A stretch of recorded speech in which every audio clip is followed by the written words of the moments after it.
Okay, sorry, I'm doing this from my phone, so it's kind of shaky. And, yes, we have an ant problem.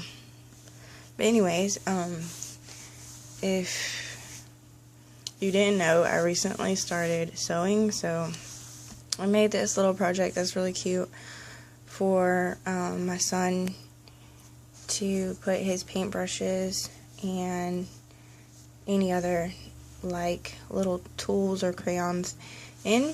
So I made this little project. I call it a supply scroll because it rolls from both sides and then ties to the top. But this fabric was on sale at Walmart for, I want to say, $1.50 a yard. And then this is just regular yellow flannel. So I only have one hand here, so bear with me. I'm trying to untie it. Okay. So this is what it looks like.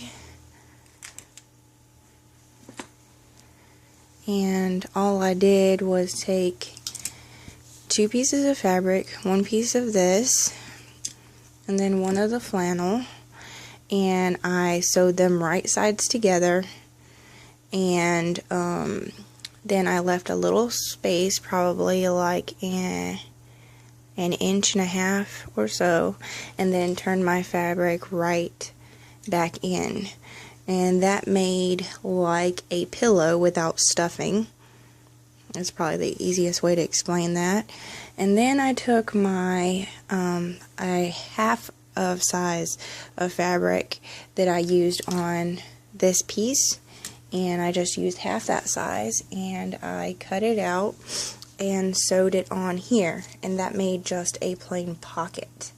Then I just did a zigzag stitch around the outsides and along the bottom, which it needs to be cleaned up because it's like starting to fray a little bit, but it will not fray all the way because we have the zigzag stitch here.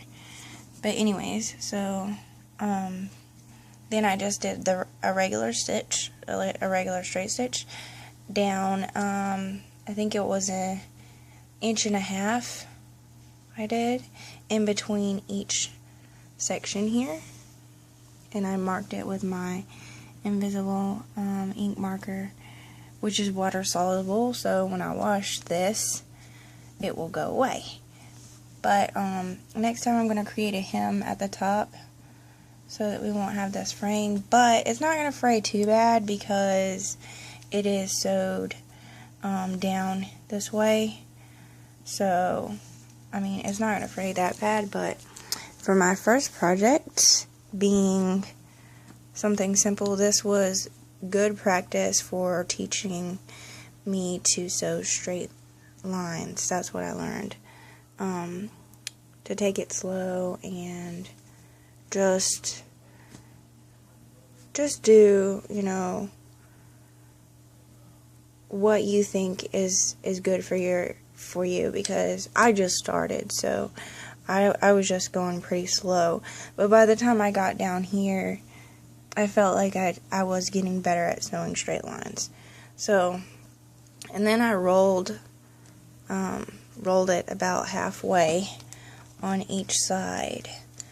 Now, to create this little strap thing, I did 2 pieces of this fabric, which is the flannel, and they were about 2-inch pieces, and I sewed them right sides together and then turned them inside back out.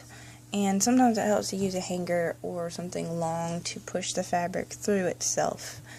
And then I just created this little strap to tie together, which I only have one hand here, but get it? And I'm sure you can get the picture. But alright guys, thanks for watching. Bye.